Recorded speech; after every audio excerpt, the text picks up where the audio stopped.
ഇന്ന് 5 ആയത്തുകളെ കുറിച്ചാണ് സംസാരിക്കുന്നത്. വിശുദ്ധ ഖുർആനിലെ അത്ഭുത ശക്തിയുള്ള, ദിവ്യ ശക്തിയുള്ള പരിശുദ്ധമായ 5 ആയത്തുകൾ. ആരാണോ ഈ 5 ആയത്തുകൾ ജീവിതത്തിൽ പകർത്താൻ വേണ്ടി തീരുമാനിക്കുന്നത് അവർക്കൊരിക്കലും സിഹ്ർ ബാധിക്കുകയില്ല. ഐനുമായി ബന്ധപ്പെട്ട ഒരു പ്രയാസങ്ങളും അവനെ തൊട്ടു തീണ്ടുകയില്ല. നാവുമായി ബന്ധപ്പെട്ട ഒരു പ്രയാസവും അവനിലേക്ക് അടുക്കുക പോലുമില്ല. വർഷങ്ങൾ പഴക്കമുള്ള സിഹ്ർ കൊണ്ടാരെങ്കിലും പ്രയാസപ്പെടുന്നുണ്ടോ? ഈ പരിശുദ്ധമായ 5 ആയത്തുകൾ ജീവിതത്തിൽ ഈ പറയുന്നത് പോലെ പകർത്താനും ജീവിതത്തിൽ ദായിമാക്കാനും തീരുമാനിച്ചാൽ എത്ര വർഷങ്ങൾ പഴക്കമുള്ള സിഹ്റാണെങ്കിലും അത് നിമിഷങ്ങളെ കൊണ്ട് തകർന്നടിഞ്ഞു പോകുന്നതാണ്. അത്തരം പ്രയാസങ്ങൾ, തടസ്സങ്ങൾ, അത്തരം സിഹ്റുമായി ബന്ധപ്പെട്ട ഒരു വിഷയവും നമ്മിലേക്ക് അടുക്കുക പോലുമില്ല. അങ്ങനെ നമുക്ക് വലിയ ഹിഫ്ളായി നൽകുന്ന അത്ഭുത ശക്തിയുള്ള 5 ആയത്തുകളെ കുറിച്ച് മഹാന്മാർ നമ്മെ പഠിപ്പിക്കുന്നുണ്ട്. ആ 5 ആയത്തുകളെ കുറിച്ചാണ് നമ്മൾ ഇന്ന് സംസാരിക്കുന്നത്. അതുകൊണ്ട് തന്നെ സിഹ്റുമായി ബന്ധപ്പെട്ട പ്രയാസങ്ങളുള്ളവര് എത്രയോ സ്ഥലങ്ങളിൽ പോയിട്ട് ഒരു നിലക്കും ബാത്തിലായിട്ടില്ല എന്ന് കരുതിയിരിക്കുന്ന ആരെങ്കിലും ഉണ്ടെങ്കിൽ ഒരു പ്രയാസവും മനസ്സിൽ കരുതാതെ നല്ല പ്രതീക്ഷയോടുകൂടെ ഈ 5 ആയത്തുകൾ പറയുന്ന രൂപത്തിൽ ജീവിതത്തിൽ പകർത്താൻ വേണ്ടി തീരുമാനിച്ചാൽ വലിയ രക്ഷ ലഭിക്കുമെന്നുള്ളത് ഉറപ്പാണ്. ഈ ആയത്തുകൾ അത്രമേൽ ശ്രേഷ്ഠതയുള്ള ആയത്തുകളാണ്. ഇത് ഓതുമ്പോൾ തന്നെ നിങ്ങൾക്ക് അതിന്റെ അർത്ഥം അറിയില്ലെങ്കിൽ പോലും ഇതിന്റെ വാക്കുകളുടെ പ്രയോഗങ്ങളിൽ നിന്ന് തന്നെ ഇതിനുള്ള ആയത്തുകളാണെന്ന് നിങ്ങൾക്ക് മനസ്സിലാക്കാൻ പറ്റുന്ന രൂപത്തിൽ ആർക്കും പരിചയമുള്ള 5 ആയത്തുകളാണ്. ഇൻഷാ അല്ലാഹ് ജീവിതത്തിൽ പകർത്തി നോക്കുവിൻ. കണ്ണുമായി ബന്ധപ്പെട്ട വിഷയത്തില്, അതേപോലെ തന്നെ സിഹറുമായി, ശൈത്വാനിയത്തിന്റെ പ്രശ്നങ്ങളുമായി ബന്ധപ്പെട്ട വിഷയത്തിലൊക്കെ തടസ്സങ്ങൾ നിലനിൽക്കുന്ന എത്രയോ ആളുകളുണ്ട്. വിവാഹം മുടങ്ങിക്കിടക്കുന്നവര്, രോഗങ്ങൾ മാറാതെ ഇരിക്കുന്നവര്, ജോലിയിലെ തടസ്സമുള്ളവര്, ജോലിയിലൊക്കെ വലിയ പ്രതിസന്ധികളും പ്രയാസങ്ങളൊക്കെ ഉള്ളവര് ഈ ഒരു 5 ആയത്തുകള് ഈ പറയുന്ന രൂപത്തിൽ ജീവിതത്തിൽ ഇന്നു മുതൽ പകർത്താൻ വേണ്ടി തീരുമാനിച്ചോ ഉറപ്പാണ് അല്ലാഹു സുബ്ഹാനഹു വ തആല ഈ വിശുദ്ധ ഖുർആനിന്റെ ബറക്കത്ത് കൊണ്ട് അതിൽ നിന്നൊക്കെ നമുക്ക് വലിയ രക്ഷ ലഭിക്കാൻ അത് കാരണമാകും. അല്ലാഹു നമുക്ക് തൗഫീഖ് നൽകി അനുഗ്രഹിക്കുമാറാകട്ടെ. ഇന്ന് നമ്മൾ സംസാരിക്കുന്നത് അല്ലാഹു സുബ്ഹാനഹു വ തആലയുടെ വിശുദ്ധ ഖുർആൻ, അല്ലാഹുവിന്റെ കലാം, ആ വിശുദ്ധ ഖുർആനിലെ അത്ഭുത ശക്തിയുള്ള ആ 5 ആയത്തുകൾ. നമ്മൾ നേരത്തെ അതിനെക്കുറിച്ച് സംസാരിച്ചു. ആ 5 ആയത്തുകൾ ജീവിതത്തിൽ പകർത്താൻ വേണ്ടി തീരുമാനിച്ചാൽ നമ്മുടെ ജീവിതത്തിന്റെ വിവിധങ്ങളായ മേഖലകളിൽ നമ്മൾ ഇങ്ങനെ സഞ്ചരിച്ചു കൊണ്ടിരിക്കുമ്പോൾ വലിയ തടസ്സങ്ങളുള്ളവരുണ്ടാവും. ഈ തടസ്സങ്ങൾ എന്നൊക്കെ പറയുമ്പോൾ ഞാനതിനെ കുറിച്ച് ആദ്യമേ എല്ലാം കൃത്യമായിട്ട് പറഞ്ഞു തരുന്നത്, ഈ തടസ്സങ്ങൾ എന്നൊക്കെ പറയുമ്പോൾ നമുക്ക് ചിലപ്പോൾ അത് പെട്ടെന്ന് ഐഡന്റിഫൈ ചെയ്യാൻ പറ്റും, ചിലപ്പോൾ അത് ഐഡന്റിഫൈ ചെയ്യാൻ പറ്റൂല. അങ്ങനത്തെ തടസ്സങ്ങളൊക്കെ ഉണ്ടാകും. ഇപ്പോ നമ്മൾ ഒരുപാട് ജോലിക്ക് വേണ്ടി ശ്രമിക്കും. അങ്ങനെ ശ്രമിക്കുമ്പോൾ സാഹചര്യങ്ങളൊക്കെ അനുകൂലമായി വന്നിട്ടും നമുക്ക് ജോലി ലഭിക്കുന്നില്ല. അങ്ങനെ അത് നിരന്തരം അതങ്ങനെ തുടർന്നുകൊണ്ടിരിക്കുമ്പോഴാണ് പലപ്പോഴും അതൊരു തടസ്സമാണ് എന്ന് മനസ്സിലാക്കുന്നത് പല സന്ദർഭങ്ങളിലും. അങ്ങനെയാണ് പല ആളുകളും തിരിച്ചറിയുന്നത്. ഇപ്പൊ ഒരു ഉദാഹരണം പറഞ്ഞാലും, നല്ല ക്വാളിഫൈഡ് ആണ്, എഡ്യൂക്കേറ്റഡ് ആണ്, നല്ല വിദ്യാഭ്യാസം നേടിയിട്ടുണ്ട്, അവന് ജോലി ലഭിക്കേണ്ട ആ ഫീൽഡില് വർഷങ്ങളുടെ എക്സ്പീരിയൻസും ഉണ്ട്. അപ്പൊ പ്രവൃത്തി പരിചയമുണ്ട്, ജോലി പരിചയം, എക്സ്പീരിയൻസ് ഉണ്ട്, ആളൊരു ഫ്രഷർ അല്ല. അവൻ പഠിച്ച ആ ജോലിയിൽ തന്നെ കിട്ടാനുള്ള ഒരുപാട് അവസരങ്ങളും അവിടെയുണ്ട്. എല്ലാ ദിവസവും അതിന് ട്രൈ ചെയ്തുകൊണ്ടിരിക്കുന്നുണ്ട്. എന്നാൽ ഫ്രഷർ ആയിട്ടുള്ള ആൾക്ക് വരെ ജോലി ലഭിക്കുന്നു. പക്ഷേ നമ്മുടെ CV അവിടെ എത്തുമ്പോഴോ അതിനെ അവോയ്ഡ് ചെയ്യുന്നു, അത് തീരെ പരിഗണിക്കുന്നില്ല. അങ്ങനെ നിരന്തരം ഇത് തുടർന്നുകൊണ്ടിരിക്കുമ്പോഴാണ് പല ആളുകൾക്കും ഇതൊരു തടസ്സമാണെന്ന് തിരിച്ചറിയാൻ സാധിക്കുന്നത്. അപ്പൊ നേരത്തെ പലർക്കും ഇതൊരു തടസ്സമാണ്, ഇതൊരു മുടക്കെന്തുണ്ട് എന്നുള്ളത് നേരത്തെ അറിയുന്നില്ല. ഇത്തരം തടസ്സങ്ങളൊക്കെ ഒരു പക്ഷെ അതിന്റെ പിന്നിൽ പ്രവർത്തിച്ചത് ഏതെങ്കിലും ഒരു കാര്യങ്ങളെ കൊണ്ടായിരിക്കും ഇത്തരം തടസ്സങ്ങളൊക്കെ ഉണ്ടായിട്ടുണ്ടാവുക. ഇതിനെക്കുറിച്ചൊക്കെ ഞാൻ ഒരുപാട് തവണ വീഡിയോസിൽ പറഞ്ഞിട്ടുണ്ട്. ഈ തടസ്സങ്ങൾ ഏതെല്ലാം രൂപങ്ങളിൽ വരും, സിഹറുമായി ബന്ധപ്പെട്ടുള്ള തടസ്സങ്ങൾ എങ്ങനെയാണ് നമുക്ക് തിരിച്ചറിയാൻ പറ്റുക, അതേപോലെ തന്നെ ഇത് വേറെന്തെങ്കിലും തടസ്സങ്ങളാണോ എന്നുള്ളത് എങ്ങനെ മനസ്സിലാക്കാൻ പറ്റും, ഇതിനെക്കുറിച്ചൊക്കെ നമ്മൾ നേരത്തെ വിശദീകരിച്ചാണ്, കൂടുതൽ അതിനെക്കുറിച്ച് പറയുന്നില്ല. അപ്പൊ എന്തെങ്കിലും ഒരു തടസ്സങ്ങൾ അവിടെ ഉണ്ടാകും, സിഹറുമായി ബന്ധപ്പെട്ടതോ ഐനുമായി ബന്ധപ്പെട്ടതോ മറ്റുള്ളവരുമായി ബന്ധപ്പെട്ട എന്തെങ്കിലും പ്രയാസങ്ങളോ ഒക്കെ അതിനുണ്ടായേക്കാം. അത് മാത്രമാണെന്നല്ല, അങ്ങനെയൊക്കെയുള്ള തടസ്സങ്ങൾ ഉണ്ടാകുമ്പോൾ ആ തടസ്സങ്ങൾ നീക്കം ചെയ്യാൻ നല്ലൊരു സ്പിരിച്വൽ സൊല്യൂഷൻ, ആത്മീയമായ ഒരു വഴി അതിന് കണ്ടെത്തിയിട്ട് ആ രൂപത്തിൽ നീങ്ങിയാൽ വളരെ പെട്ടെന്ന് അത് പരിഹരിക്കപ്പെടുന്നതായിട്ട് നമുക്ക് എത്രയോ അനുഭവങ്ങളുണ്ട്. ഇപ്പൊ ഗൾഫിലൊക്കെ CV-കളൊക്കെ ഒരുപാട് സ്ഥലങ്ങളിൽ കൊടുത്തിട്ട് ഒരു നിലക്കും ജോലി കിട്ടാതെ എങ്ങനെ ട്രൈ ചെയ്തുകൊണ്ടേയിരിക്കുകയാണ് ചില പ്രവാസികളൊക്കെ. അപ്പൊ അവര് നമ്മുടെ വീഡിയോസ് ഒക്കെ കണ്ട് നമ്മോട് കോണ്ടാക്ട് ചെയ്തിട്ട് അത്തരം വിഷയങ്ങളിൽ സംസാരിക്കുമ്പോൾ നമ്മൾ അവർക്ക് അവര് ഫിസിക്കലി നമ്മോട് നേരിട്ട് കാണുന്നില്ല. അപ്പോൾ നമ്മൾ ഏകദേശം അവരുടെ കാര്യങ്ങളൊക്കെ മനസ്സിലാക്കിയിട്ട് നിങ്ങൾ ഇങ്ങനെ ഒരു 40 ദിവസം ചെയ്യൂ, നിങ്ങൾ ഇങ്ങനെ 21 ദിവസം ചെയ്യൂ, നിങ്ങൾ ഇങ്ങനെ ഒരു 101 ദിവസം ചെയ്യൂ എന്ന് പറഞ്ഞിട്ട് എന്തെങ്കിലും ഒരു അമല് കൊടുത്ത് അവരത് കൃത്യമായി ചെയ്തു, ഞാൻ പൂർത്തീകരിച്ചു എന്ന് പറഞ്ഞ് നമ്മളെ അറിയിച്ചിട്ട് ഇൻഷാ അല്ലാഹ് ഇനി ആ കാര്യങ്ങൾ ശരിയാകും എന്ന് പറഞ്ഞ് ശരിയായ എത്രയോ അനുഭവങ്ങൾ ഉണ്ടെന്നറിയോ. അപ്പൊ അത്തരം പ്രതിസന്ധികളും തടസ്സങ്ങളൊക്കെ നീങ്ങിയത് കൊണ്ടാണ് അവർക്ക് അത്തരം റാഹത്തും സന്തോഷമൊക്കെ കൈവന്നിട്ടുള്ളത്. അപ്പൊ അത്തരം തടസ്സങ്ങൾ നീക്കം ചെയ്യാനും നമ്മുടെ ജോലിയുമായി ബന്ധപ്പെട്ടതാണെങ്കിലും വൈവാഹിക ജീവിതവുമായി ബന്ധപ്പെട്ടതാണെങ്കിലും നമ്മുടെ ബിസിനസ്സുമായി ബന്ധപ്പെട്ട വിഷയങ്ങളാണെങ്കിലും ഏത് വിഷയങ്ങളിലുള്ള മുടങ്ങിക്കിടക്കുന്ന തടസ്സങ്ങളൊക്കെ വളരെ പെട്ടെന്ന് നീക്കം ചെയ്യാൻ സാധിക്കുന്ന അത്ഭുത ശക്തിയുള്ള ആ 5 ആയത്തുകളെ കുറിച്ചാണ് നമ്മൾ പറയുന്നത്. അപ്പൊ ഇവിടെയൊക്കെ ശ്രദ്ധിക്കേണ്ടത്, നമ്മൾ ഇന്ന് ഈ ആയത്തുകളെ കുറിച്ച് സംസാരിക്കുമ്പോൾ ഈ ആയത്തുകള് നിങ്ങൾ ഇവിടെ നിന്ന് നമ്മളത് അക്ഷരത്തെറ്റ് കൂടാതെ എങ്ങനെയാണ് ചൊല്ലേണ്ടതെന്ന് പറഞ്ഞുതരും. അത് അതേപോലെ തന്നെ ചൊല്ലണം. വിശുദ്ധ ഖുർആൻ കൊണ്ടുള്ള അമലുകളൊക്കെ ചെയ്യുമ്പോൾ, അദ്കാറുകളെ കൊണ്ട് അമല് ചെയ്യുമ്പോൾ, ഇസ്മുകളെ കൊണ്ട് അമല് ചെയ്യുമ്പോൾ അതൊക്കെ കൂടുതൽ ഫലം ചെയ്യാൻ നമ്മളത് കൃത്യമായിട്ട് തന്നെ അത് പാരായണം ചെയ്യുകയും അക്ഷരത്തെറ്റ് കൂടാതെ അതിനെ പതിവാക്കുകയും വേണം. അപ്പൊ എന്തെങ്കിലും ചൊല്ല എന്നുള്ളതല്ല, അത് അക്ഷരത്തെറ്റ് കൂടാതെ തന്നെ ചെയ്യാം. പിന്നെ ഇത്തരം അമലുകൾ ചെയ്യുമ്പോൾ ഒരു ദിവസം നമ്മളിപ്പോ ഇതിനെ ഒരു സമയം പറയുന്നുണ്ട്. അപ്പൊ ഒരു ദിവസം ഇന്ന സമയം പറഞ്ഞു കഴിഞ്ഞാൽ എല്ലാ ദിവസവും ആ സമയത്ത് തന്നെ ചൊല്ലാൻ വേണ്ടി ശ്രമിക്കാം. അതായത് ഒരു കൺസിസ്റ്റൻസി അതിലുണ്ടാകുക എന്നുള്ളതാണ്. ദായിമായിട്ട് കൊണ്ടുവരിക. ദായിമായിട്ട് കൊണ്ടുവരുമ്പോൾ തന്നെ അത് ഏതു സമയത്താണോ നമ്മൾ ദായിമാക്കുന്നത് ആ സമയത്ത് തന്നെ എല്ലാ ദിവസവും ദായിമാക്കുക എന്നുള്ളതാണ്. ഇപ്പൊ ഈ ഒരു 5 ആയത്തുകളിൽ നിങ്ങളൊരു 10 ദിവസം ചെല്ലുമ്പോഴേക്ക് നിങ്ങൾക്ക് കാണാതെ പഠിക്കാൻ പറ്റും. അപ്പൊ 10 ദിവസം ചൊല്ലുമ്പോഴേക്ക് നിങ്ങൾക്ക് കാണാതെ പഠിക്കാൻ പറ്റലോടുകൂടെ ഈ 10 ദിവസങ്ങൾ ചൊല്ലിയ ആ ഒരു ഫലം നമ്മുടെ ജീവിതത്തിൽ നമുക്ക് അനുഭവിക്കാനും സാധിക്കും. പിന്നീട് അത് വളരെ ഈസി ആയിട്ട് മാറും ചൊല്ലാൻ. അപ്പൊ നമുക്ക് പ്രത്യേകം ഫോൺ എടുക്കുകയോ ഇത് സ്ക്രീൻഷോട്ട് എടുത്ത് നോക്കിയൊന്നും ആവശ്യമില്ല. നമുക്ക് ആ നിസ്കാരത്തിന് ശേഷം ഇരുന്ന ഇരിപ്പിൽ തന്നെ വളരെ ആത്മാർത്ഥമായിട്ട് ഈ 5 ആയത്തുകൾ അങ്ങ് പകർത്താൻ വേണ്ടി സാധിക്കും എന്നുള്ളതാണ്. അങ്ങനെ വളരെ ശ്രേഷ്ഠതയുള്ള 5 ആയത്തുകൾ പരമാവധി ഇത് ഓതുന്ന സമയത്ത് ഖിബിലക്ക് മുന്നിട്ട് ഇരുന്ന് ഓതാൻ വേണ്ടി ശ്രമിക്കുക. വുളുഓട് കൂടെ ആയിരിക്കാൻ വേണ്ടി പരമാവധി ശ്രമിക്കുക. ഇത് ഖുർആനിന്റെ ആയത്തുകളായതുകൊണ്ട് തന്നെ സഹോദരിമാരൊക്കെ ഇത് അശുദ്ധിയുള്ള സമയങ്ങളിലൊക്കെ ഇത് ഓതാതെ ഇതിന് പകരമുള്ള ചില ഇസ്മുകളുണ്ട്, ആ ഇസ്മുകള് ജീവിതത്തിൽ പകർത്താൻ വേണ്ടി ശ്രമിക്കുക.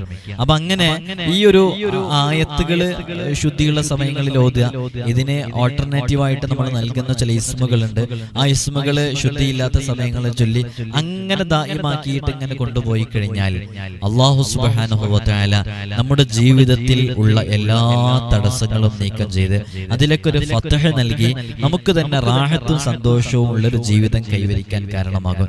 ഏതാണ് ആ 5 ആയത്തുകൾ എന്നുള്ളത് ഡിസ്പ്ലേയിൽ കൃത്യമായിട്ട് കാണിക്കുന്നുണ്ട്. നിങ്ങളത് മനസ്സിലാക്കിയിട്ട് തന്നെ ചെയ്യണം എന്നറിയിക്കണം. ഈ 5 ആയത്തുകളാണ് ആ 5 ആയത്തുകൾ.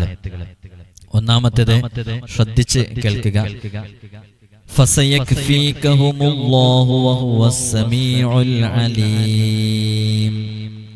രണ്ടാമത്തേത് قال موسى ما جئتم به السحر إن الله سيبطله إن الله لا يصلح عمل المفسدين وقدمنا إلى ما عملوا من عمل فجعلناه هباء منصورا وقل جاء الحق وزهق الباطل إن الباطل كان زهوقا فوقع الحق وبطل ما كانوا يعملون فغلبوا هنالك وانقلبوا صاغرين فوقع الحق وبطل ما كانوا يعملون فغلبوا هنالك وانقلبوا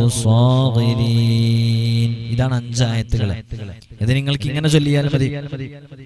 فسيكفيكهم الله وهو السميع العليم قال موسى ما جئتم به السحر إن الله سيبطله إن الله لا يصلح عمل المفسدين وقدمنا إلى ما عملوا من عمل فجعلناه هباء منثورا وقل جاء الحق وزهق الباطل إن الباطل كان زهوقا فوقع الحق وبطل ما كانوا يعملون فغلبوا هنالك وانقلبوا صاغرين. ഇങ്ങനെ ഓതിയാൽ മതി.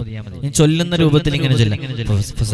فسيكفيكهم الله وهو السميع العليم قال موسى ما جئتم به السحر إن الله سيبطله إن الله لا يصلح عمل المفسدين وقدمنا إلى ما عملوا من عمل فجعلناه هباء منثورا وقل جاء الحق وزهق الباطل إن الباطل كان زهوقا فوقع الحق وبطل ما كانوا يعملون فغلبوا هنالك وانقلبوا صاغرين.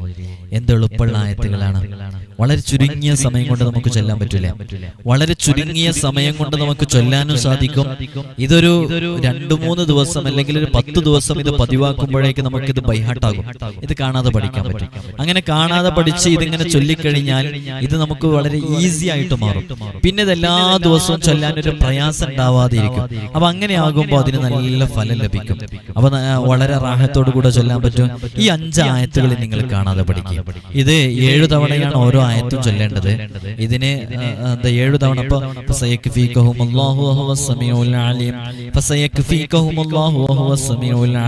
പെട്ടെന്ന് നമ്മുടെ വിരലുകളിൽ എണ്ണിയെടുക്കാൻ പറ്റും.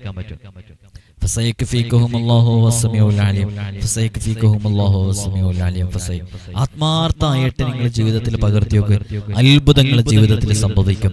ഇങ്ങനെ എത്രയോ ആയത്തുകള് നമ്മുടെ മുമ്പിൽ ഇവിടെ നേരിട്ട് വരുന്ന എത്ര ആളുകളെന്നറിയോ.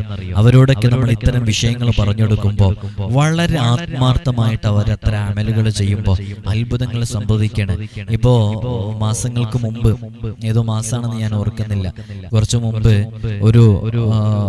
ഒരു പാവപ്പെട്ട ഒരു സഹോദരന് ഒരു കള്ളക്കേസിൽ അകപ്പെട്ടു. ചില ആളുകളൊക്കെ കൂടെ ചതിച്ച് അയാൾ കേസിൽ അകപ്പെട്ടതാ. അങ്ങനെ പോലീസ് പിടിക്കുമെന്നായപ്പോ അയാള് നിൽക്കുന്ന സ്ഥലത്ത് നിന്ന് ഒന്ന് ഹൈഡ് ചെയ്യാൻ വേണ്ടിയിട്ട് മറ്റൊരു സ്ഥലത്തേക്ക് പോവുകയാണ്. അപ്പോ കേരളം വിട്ട് മറ്റൊരു സ്ഥലത്തേക്കാണ് അവർ പോകുന്നത്. അപ്പോ അവരുടെ ഫോണ് ഉപയോഗിക്കാൻ പറ്റില്ല.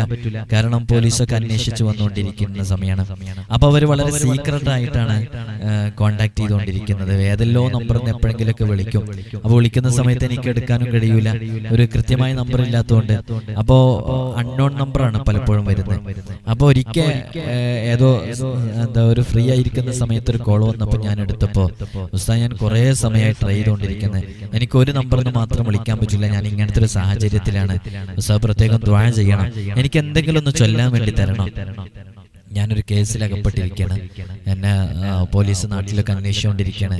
എൻ്റെ കുടുംബങ്ങളോടൊക്കെ അന്വേഷിച്ചുകൊണ്ടിരിക്കുന്നു. അവർക്ക് പോലും ഞാൻ എവിടെയെന്ന് അറിയില്ല. അപ്പോൾ ഉസ്താദ് എന്തെങ്കിലും ഒന്ന് ചൊല്ലാൻ വേണ്ടി തരണം. ആ ചൊല്ലൽ കാരണമായിട്ട് മുൻകൂർ ജാമ്യത്തിന് വേണ്ടി ശ്രമിച്ചുകൊണ്ടിരിക്കുന്നുണ്ട്. അത് താഴ്ക്കോടതിയിൽ നിന്നൊക്കെ തള്ളിയിട്ടുണ്ട്. അപ്പോൾ അത് പെട്ടെന്ന് അതൊന്ന് ജാമ്യം കിട്ടിയാൽ ഒരു സമാധാനമാവുള്ളൂ എന്ന് പറഞ്ഞ് നമ്മോട് പറഞ്ഞപ്പോൾ ആ സമയത്തിന് നമ്മൾ ഒരു പ്രധാനപ്പെട്ട ഒരു ആയത്തുണ്ട്, നമുക്കൊക്കെ അറിയാവുന്ന ഒരു ആയത്ത്. ആ ആയത്ത് അയാൾ ഒറ്റക്ക് നിൽക്കുകയാണ്. ആരും അറിയാത്തൊരു സ്ഥലത്ത് ഒരു റൂമിൽ ഒറ്റക്ക് നിൽക്കുകയാണ്. ഭക്ഷണമൊക്കെ ഏതെല്ലോ അറിയുന്ന ആളുകളൊക്കെ വളരെ രഹസ്യമായിട്ട് കവറിൽ കൊണ്ടുകൊടുക്കുന്ന രൂപമാണ്. അപ്പൊ അങ്ങനെ ഒറ്റക്ക് നിൽക്കുന്ന സമയത്ത് ആരുമില്ല. അപ്പൊ അയാള് ആ സമയം മാക്സിമം വിശുദ്ധ ഖുർആൻ പാരായണം ചെയ്യുന്നുണ്ട്, നന്നായിട്ട് നിസ്കരിക്കുന്നുണ്ട്, സുന്നത്തുകളൊക്കെ നന്നായിട്ട് നിസ്കരിക്കുന്നുണ്ട്. പിന്നീട് അദ്ദേഹം പറയുന്നുണ്ട്, ഞാൻ എൻ്റെ ജീവിതത്തിൽ ഏറ്റവും കൂടുതൽ ഇബാദത്തിലായി കഴിഞ്ഞുകൂടിയത് ആ സമയത്തായിരിക്കുന്നു. അങ്ങനെ അത്രയും പ്രയാസത്തിൽ നിൽക്കുന്ന ആ സഹോദരനോട് നമ്മൾ പറഞ്ഞു, ഈ ഒരു ആയത്ത് നിങ്ങള് 100,000 തവണ ചൊല്ലാൻ വേണ്ടി തീരുമാനിക്കണം. എന്നിട്ട് നിങ്ങൾ ചൊല്ലണം, പരമാവധി ചൊല്ലി തീർക്കണം. 100,000 നിങ്ങൾ ടാർഗറ്റ് ചെയ്യേണ്ടത്. അപ്പൊ ഞാനിത് പറയുമ്പോൾ എന്റെ മനസ്സിൽ ഇയാളിപ്പോ 100,000 ഏറ്റെടുക്കുമോ എന്നുള്ള ഒരു ആശങ്ക എനിക്കുണ്ടായിരുന്നു. കാരണം 100,000 എന്ന് പറഞ്ഞാൽ പെട്ടെന്ന് ചൊല്ലി തീർക്കാൻ കഴിയൂല. പക്ഷെ ആ ഒരു പ്രതിസന്ധിയിൽ നിന്ന് രക്ഷ നേടാൻ അത്രമേൽ അത് ചൊല്ലണമായിരുന്നു. അപ്പൊ ഞാനത് എന്റെ ഒരു ആശങ്ക ഇതാണ്, അയാൾ 100,000 ഏറ്റെടുക്കുമോ എന്നുള്ളത്. ഒരുപക്ഷെ ഈ വീഡിയോ അയാൾ കാണുന്നുണ്ടാകും. അപ്പോ 1 ലക്ഷം ഏറ്റെടുക്കും എന്നുള്ള ഒരു ആശങ്ക. പിന്നെ പെട്ടെന്ന് അയാളോട് പറഞ്ഞപ്പോ അയാൾ ഉടനെ തന്നെ ഉസ്താദ് ഞാൻ 10 ലക്ഷം അത് ചൊല്ലാൻ വേണ്ടി തീരുമാനിച്ചു എന്ന്. മാഷാ അല്ലാഹ്, അയാളുടെ ഒരു മനസ്സ് നോക്കണം. ഒന്നാമത് അത്രയും പ്രതിസന്ധി ഘട്ടത്തിലായപ്പോ നമ്മുടെ അടുക്കൽ നിന്നൊരു സൊല്യൂഷൻ, ഒരു പരിഹാരം കിട്ടിയപ്പോ അത് 1 ലക്ഷം എന്ന് പറഞ്ഞപ്പോ ആത്മാർത്ഥതയിൽ അയാൾ ചൊല്ലി തീർക്കാം എന്ന ആ നീയത്തോടുകൂടെ 10 ലക്ഷം ഞാൻ ചൊല്ലാമെന്ന് തീരുമാനിച്ച എന്നോട് പറഞ്ഞു. ഞാൻ പറഞ്ഞു അൽഹംദുലില്ലാഹ് ഇൻഷാ അല്ലാഹ് ബിഇസ്നില്ലാഹി തആല അല്ലാഹു സുബ്ഹാനഹു വ തആല നിങ്ങളുടെ ഭാഗത്ത് ഖൈറ് അത് രക്ഷപ്പെടലാണെന്നുണ്ടെങ്കിൽ നിങ്ങൾക്ക് വളരെ പെട്ടെന്ന് അതിന് ജാമ്യം കിട്ടിയിരിക്കുന്നു. 4 ദിവസത്തിനുള്ളിൽ അദ്ദേഹത്തിന് ജാമ്യം കിട്ടിയെന്നും നാട്ടിൽ അയാൾ എത്തിയെന്നും അറിയിച്ചു. അയാൾ വളരെ പെട്ടെന്ന് തന്നെ 10 ലക്ഷം ആ ദിക്ർ അയാൾ ചൊല്ലി തീർക്കുകയും ചെയ്തു. അപ്പോ നമ്മൾ ഇത്തരം അമലുകളുമായി ബന്ധപ്പെടുമ്പോൾ വളരെ ആത്മാർത്ഥമായിട്ട് മനസ്സറിഞ്ഞ് ചൊല്ലിക്കഴിഞ്ഞാൽ അതിന് നല്ല റിസൾട്ട് ലഭിക്കുമെന്നുള്ളത് ഉറപ്പാണ്. ഇങ്ങനെ ഒരു അനുഭവം മാത്രമല്ല, നിങ്ങൾക്കൊക്കെ അറിയാം ഒരുപാട് കേസുകൾ നമ്മുടെ അടുക്കലേക്ക് വരുന്നതാണ്. അപ്പൊ ഇത്തരം കേസുകളൊക്കെ നമ്മുടെ അടുക്കലേക്ക് വരുമ്പോൾ നമ്മൾ ഇത്തരം ആയത്തുകൾ നമ്മൾ 3 കാര്യങ്ങളാണ് പ്രധാനമായിട്ട് പറഞ്ഞു കൊടുക്കല്. ഒന്ന് വിശുദ്ധ ഖുർആൻ, മറ്റൊന്ന് അള്ളാഹുവിന്റെ ഹബീബ് സല്ലല്ലാഹു അലൈഹി വസല്ലം തങ്ങള് പറഞ്ഞു കൊടുത്തിട്ടുള്ള പരിഹാരങ്ങളുണ്ട്, കടം വീടാനുള്ളത്, അങ്ങനെ തുടങ്ങിയിട്ടുള്ള പ്രതിസന്ധികൾക്ക് വേണ്ടിയിട്ടുള്ള അതാണ് നമ്മൾ പറഞ്ഞു കൊടുക്കാറുള്ളത്. പിന്നീട് നമ്മൾ അസ്മാഉൽ ഹുസ്നയിലെ ഇസ്മുകളെ കൊണ്ട് പരിഹാരങ്ങൾ പറഞ്ഞു കൊടുക്കാറുള്ളത്. അപ്പൊ ഈ വിഷയങ്ങള് ഇത് ആർക്കെല്ലാം പറഞ്ഞു കൊടുത്തിട്ടുണ്ടോ, ആരെല്ലാം ഇത് കൃത്യമായി ഫോളോ ചെയ്തിട്ടുണ്ടോ അതിനൊക്കെ നല്ല റിസൾട്ട് കിട്ടിയിട്ടുണ്ടാകും. പിന്നെ റിസൾട്ട് കിട്ടാത്ത ചില വിഷയങ്ങൾ ഉണ്ടാകും. അത് റിസൾട്ട് കിട്ടാത്ത ചില വിഷയങ്ങൾ നമ്മുടെ ഭാഗം ക്ലിയർ ചെയ്യേണ്ടതായിട്ടുള്ള ഒരുപാട് ഭാഗങ്ങൾ ഉണ്ടാകും. ഇപ്പൊ നമ്മൾ പറഞ്ഞല്ലോ, ഒരു മദ്യപാനിയായ ആള്, ആ മദ്യപാനിയായ ആൾക്ക് മക്കളില്ല. പ്രത്യേകം ഈ ഒരു പോയിന്റ് ഞാൻ ഇടയ്ക്കിടയ്ക്ക് പറയാറുണ്ട്. ആ മദ്യപാനിയായ ആൾക്ക് മക്കളില്ല. അപ്പൊ അയാള് വിവാഹം കഴിഞ്ഞിട്ട് 20 വർഷമായിട്ട് മക്കളില്ല. ഒരു ഉദാഹരണം മാത്രം പറയാണ്. മദ്യപാനിയായ ആ ഒരു സഹോദരന് മക്കളില്ല. അപ്പൊ അയാൾ മക്കളില്ലാത്തതിന്റെ പേരില് പലവിധ ചികിത്സകളും നടത്തി. 20 വർഷം ചികിത്സ നടത്തിയിട്ടും അയാൾക്ക് മക്കളെ കിട്ടുന്നില്ല. അതുമായി ബന്ധപ്പെട്ട ആധുനിക മെഡിക്കൽ സയൻസിൽ എന്തെല്ലാം പരിഹാരങ്ങളുണ്ടോ അത് മുഴുവനും അയാൾ ചെയ്തു, അയാൾക്ക് മക്കളെ കിട്ടുന്നില്ല. അങ്ങനെ അയാളൊരു അയാൾക്ക് കംഫർട്ടബിൾ ആയിട്ടുള്ള ഒരു ആലിമിന്റെ അടുക്കലോ ഒരു സയ്യിദിന്റെ അടുക്കലോ ഒക്കെ പോയിട്ട് ഈ വിഷയം അയാൾ അവതരിപ്പിച്ചു.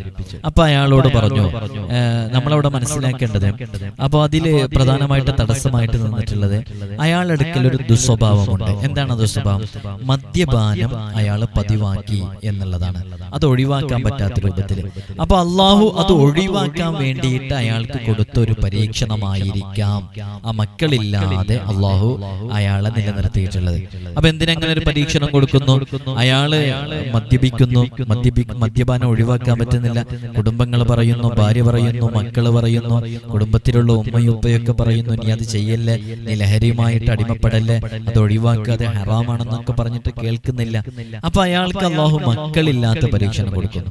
അപ്പൊ അയാളിങ്ങനെ ചിന്തിക്കണേ, എനിക്കിപ്പോ ഈ മക്കളില്ലാതെയായത് ഞാൻ ഈ ഒരു ദുസ്വഭാവം എന്റെ ജീവിതത്തിൽ പകർത്തിയത് കൊണ്ടായിരിക്കോ?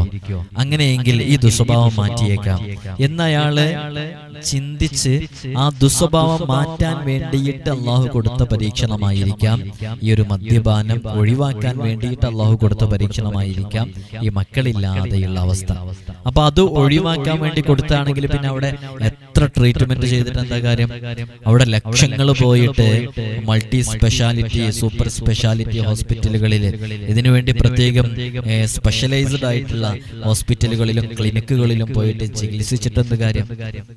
ഈ ഒരു കാര്യത്തിന് വേണ്ടി, ഈ ഒരു ദുസ്വഭാവം മാറ്റിയെടുക്കാൻ വേണ്ടി അവന് ചിന്തിക്കാനും ചിന്തിച്ച് തെറ്റു മനസ്സിലാക്കി പുതിയ ജീവിതത്തെ ക്രമപ്പെടുത്താനും വേണ്ടിയിട്ട് അള്ളാഹു കൊടുത്ത ഒരു പരീക്ഷണമാണെങ്കിലോ? അപ്പൊ അവിടെയാണ് നമ്മൾ പറഞ്ഞത്, ചില തടസ്സങ്ങള് നമ്മുടെ ഭാഗത്ത് നിന്ന് വരുന്ന ചില തടസ്സങ്ങൾ ഉണ്ടാകും. അത്തരം തടസ്സങ്ങൾ നമ്മൾ വളരെയധികം ശ്രദ്ധിക്കണം. അപ്പൊ മുമ്പ് ഒരാൾക്ക് സാമ്പത്തികമായിട്ട് ഒരു നിലക്കും അയാള് ഉയർച്ചയിലെത്തുന്നില്ല.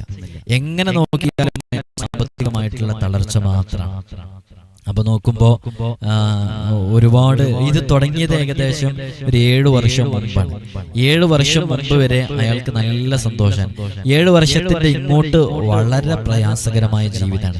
അപ്പൊ എന്താ സംഭവം, അയാൾ ഗൾഫിലേക്ക് പോകുന്ന സമയത്ത് വിസക്ക് വേണ്ടിയിട്ട് ഒരാളെ കയ്യിൽ നിന്ന് ഒരു എമൗണ്ട് വാങ്ങിച്ചിരുന്നു. അയാള് അത് എൻ്റെ വൈഫിന്റെ ഡെലിവറി ഒരു 7 മാസം കഴിഞ്ഞാലുണ്ടാകും, അപ്പോഴേക്ക് എന്തെങ്കിലും ചെയ്ത് തരണമെന്ന് പറഞ്ഞു.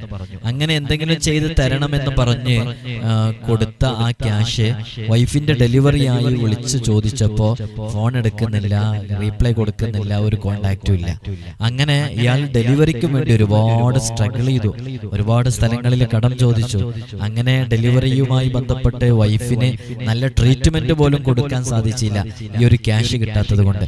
അപ്പൊ എത്രമേൽ അയാൾ പ്രയാസപ്പെട്ടിട്ടുണ്ടാകും. അങ്ങനെ ഒരാളുടെ മനസ്സ് വേദനിപ്പിച്ച് ഇപ്പോഴും അയാളോട് കോണ്ടാക്ട് ചെയ്യാതെ നിൽക്കുന്നുണ്ടെങ്കിൽ അതൊരു തടസ്സമായിട്ട് സംഭവിച്ചേക്കാം. എല്ലാം ഒരു സിഹറും അയിനും മാത്രം കണ്ടിരിക്കരുത്, ഇത്തരം തടസ്സങ്ങളും അവിടെ ഉണ്ടായേക്കാം. അങ്ങനെ അവന്റെ കണ്ണുനീര് കുടിപ്പിച്ച് നേടിയെടുത്ത ആ സമ്പത്ത് കൊണ്ട് നീ പടുത്തുയർത്തിയ ഒന്നും അത് ഉയർച്ചയിലേക്കും വളർച്ചയിലേക്ക് എത്തൂല. അപ്പൊ ഇത്തരം സാഹചര്യങ്ങളൊക്കെ ഉള്ളവരെന്താ ചെയ്യേണ്ടത്? നമുക്ക് ആരുടെ അടുക്കലെങ്കിലും ക്യാഷ് വാങ്ങിച്ചത് തിരിച്ചു കൊടുക്കാൻ പറ്റുന്നില്ലെങ്കിൽ അയാളുമായിട്ടുള്ള ബന്ധം അത് വളരെ നല്ല രൂപത്തിലുള്ള ബന്ധമായിരിക്കാൻ വേണ്ടി എല്ലാ സമയത്തും ശ്രമിച്ചുകൊണ്ടിരിക്കണം. അപ്പൊ അത്തരം ദോഷങ്ങൾ നമ്മിലേക്ക് വരൂല. അപ്പൊ ഇത്തരം തടസ്സങ്ങളൊക്കെ ഉണ്ട് എന്നുണ്ടെങ്കിലും ഈ തടസ്സങ്ങൾ നമ്മുടെ ഭാഗത്തു നിന്നുള്ള തടസ്സങ്ങളൊക്കെ നമ്മൾ പരമാവധി ക്ലിയർ ചെയ്ത് ഈ 5 ആയത്തുകൾ ജീവിതത്തിൽ പകർത്താൻ വേണ്ടി ശ്രമിച്ചാൽ അത്ഭുതങ്ങൾ നമ്മുടെ ജീവിതത്തിൽ സംഭവിക്കും, ഒരുപാട് മാറ്റങ്ങൾ നമ്മുടെ ജീവിതത്തിൽ സംഭവിക്കും. അപ്പൊ അത്തരം അമലുകളാണ് നമ്മൾ പറഞ്ഞിട്ടുള്ളത്. അപ്പൊ ഈ 5 ആയത്തുകള് ഒരു തവണയും കൂടെ ഡിസ്പ്ലേയിൽ കാണിക്കുന്നുണ്ട്, അത് നിങ്ങൾക്ക് സ്ക്രീൻഷോട്ട് എടുത്ത് വെക്കാം. ഈ 5 ആയത്തുകള് ഇത് വളരെ ആത്മാർത്ഥമായിട്ട് പതിവാക്കുക. ഇത് 7 തവണ ചൊല്ലിയാൽ അതാണ് ഏറ്റവും നല്ലത്. ഇനി ഒരാൾക്ക് 7 തവണ ചൊല്ലാൻ പറ്റുന്നില്ല, എന്നാൽ 3 തവണ ചുരുങ്ങിയതെങ്കിലും ചൊല്ലണം. 3 തവണ, 7 തവണ അല്ലെങ്കിൽ 3 തവണ. 7 തവണയാണ് ഏറ്റവും നല്ലത്. അപ്പൊ 3 തവണ ഫസയക്ഫീകഹുമുല്ലാഹു വഹുവസ് സമീഉൽ അലീം, ഫസയക്ഫീകഹുമുല്ലാഹു വഹുവസ് സമീഉൽ അലീം, ഫസയക്ഫീകഹുമുല്ലാഹു വഹുവസ് സമീഉൽ അലീം. ഖാല മൂസാ മാ به السحر إن الله سيبطله إن الله لا يصلح عمل المفسدين. നല്ല റാഹത്തോടുകൂടെ ഹൃദയശുദ്ധിയോടുകൂടെ മനസ്സാന്നിധ്യത്തോടുകൂടെ ചെയ്തു നോക്കൂ, നല്ല റിസൾട്ട് ഉണ്ടാകും. എത്രയോ ആളുകള് നമ്മുടെ വീഡിയോ കണ്ടിട്ട് 12,000 ബിസ്മിയുടെ അമൽ ചെയ്യുന്നു. എന്തു വലിയ മാറ്റങ്ങളാണ് ജീവിതത്തിൽ സംഭവിക്കുന്നത്. സൂറത്തുൽ ഫത്ഹിന്റെ അമൽ ചെയ്യുന്നു, വലിയ അത്ഭുതങ്ങൾ സംഭവിക്കുന്നു.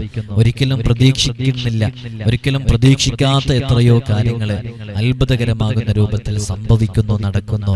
അതൊക്കെ എന്തുകൊണ്ടാണ്? അത് വിശുദ്ധ ഖുർആനുമായിട്ട് ബന്ധപ്പെടുമ്പോൾ, വിശുദ്ധ ഖുർആനുമായിട്ടുള്ള അമലുകൾ നാം ചെയ്യുമ്പോൾ അല്ലാഹു സുബ്ഹാനഹു വ തആല നമ്മുടെ ജീവിതത്തിൽ നൽകുന്ന വലിയ വലിയ മാറ്റങ്ങളാണ്. അല്ലാഹു നമുക്ക് തൗഫീഖ് നൽകി അനുഗ്രഹിക്കുമാറാകട്ടെ. അതുകൊണ്ട് എൻ്റെ ശബ്ദം ശ്രവിക്കുന്ന എല്ലാവരോടും ഓർമ്മപ്പെടുത്തുകയാണ്, ഈ 5 ആയത്തുകൾ കാണാതെ പഠിക്കുക. ഒരു നോട്ട് എടുക്കുക, ആ നോട്ടിൽ ഈ 5 ആയത്തുകൾ കൃത്യമായി എഴുതി വെക്കുക. വളരെ ആത്മാർത്ഥമായി ജീവിതത്തിൽ പകർത്താൻ വേണ്ടി ശ്രമിക്കുക. അത്ഭുതങ്ങൾ നമ്മുടെ ജീവിതത്തിൽ സംഭവിക്കും. തടസ്സങ്ങൾ ഏത് മേഖലയിലാണോ ഉള്ളത് ആ തടസ്സങ്ങളൊക്കെ ഞൊടിയിടയിൽ അതൊക്കെ ഒഴിവായി പോകും. അല്ലാഹു സുബ്ഹാനഹു വ തആല പ്രതിസന്ധികളെ തൊട്ടും പ്രയാസങ്ങളെ തൊട്ടൊക്കെ നമുക്ക് വലിയ രക്ഷ ലഭിക്കാൻ അത് കാരണമാകും. ജോലിയിൽ ബറക്കത്തുണ്ടാവാൻ കാരണമാകും. മുടങ്ങിക്കിടക്കുന്ന വിവാഹം വളരെ പെട്ടെന്ന് നടക്കും. ഏത് തടസ്സങ്ങളും വളരെ പെട്ടെന്ന് നീങ്ങിക്കിട്ടും. അല്ലാഹു നമുക്ക് തൗഫീഖ് നൽകി അനുഗ്രഹിക്കുമാറാകട്ടെ. അല്ലാഹു നമുക്ക് തൗഫീഖ് നൽകി അനുഗ്രഹിക്കുമാറാകട്ടെ. കൂട്ടത്തിൽ ഓർമ്മപ്പെടുത്താനുള്ളത്, നമ്മുടെ ഈ ചാനലില് എല്ലാ ദിവസവും രാവിലെയും വൈകുന്നേരവും നൂറേ മദീനയുടെ ആത്മീയ മജ്ലിസ് നടക്കുന്നുണ്ട്. അതിൽ നമ്മൾ ഇത്തരം ആയത്തുകളും ഇത്തരം അദ്കാറുകളൊക്കെ എപ്പോഴും ഓതിക്കൊണ്ടിരിക്കുന്നുണ്ട്. നിങ്ങൾക്ക് ഇൻഷാ അല്ലാഹ് അസ്മാഉൽ ഹുസ്ന ചൊല്ലുന്ന സമയത്ത് നല്ല നിയ്യത്ത് മനസ്സിൽ കരുതിയിട്ട് മജ്ലിസിൽ പങ്കെടുക്കുക. അസ്മാഉൽ ഹുസ്നയുടെ ആ സമയത്തൊക്കെ നിയ്യത്ത് വെച്ച് പങ്കെടുത്ത എത്രയോ ആളുകൾക്ക് വലിയ അത്ഭുതങ്ങൾ സംഭവിച്ചിട്ടുണ്ട്. രോഗങ്ങൾ ശിഫയായതുണ്ട്. പ്രത്യേകം അസ്മാഉൽ ഹുസ്ന ഓതിയിട്ടുള്ള വെള്ളം അത് രോഗശിഫായിന് വേണ്ടി കുടിച്ചപ്പോൾ വലിയ മാറ്റങ്ങൾ ഉണ്ടായതുണ്ട്. അതേപോലെ തന്നെ ജോലിയിൽ ബറക്കത്തുണ്ടായതുണ്ട്. അപ്പോൾ നല്ല നിയ്യത്തോടു കൂടി നമ്മുടെ മജ്ലിസിൽ നിങ്ങൾക്ക് പങ്കെടുക്കാവുന്നതാണ്. ഇൻഷാ അല്ലാഹ്. അല്ലാഹു സുബ്ഹാനഹു വ തആല നമ്മൾ അനുഭവിക്കുന്ന എല്ലാ പ്രയാസങ്ങളിൽ നിന്നും ബുദ്ധിമുട്ടുകളിൽ നിന്നും നമുക്ക് വലിയ സലാമത്ത് നൽകി അനുഗ്രഹിക്കുമാറാകട്ടെ.